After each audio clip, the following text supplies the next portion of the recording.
First go to File and select New. Select your custom document and press the Create button. Then go to File and choose Place Embedded. Select this Chrome logo PNG, click Place.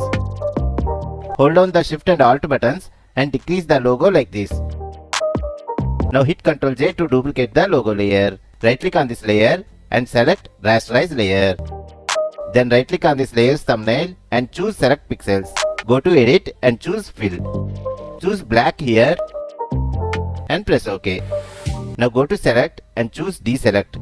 Move this layer to bottom. Go to Filter, Blur Gallery and select Path Blur. Here move this point to bottom. Disable the centered blur option and adjust the settings like this.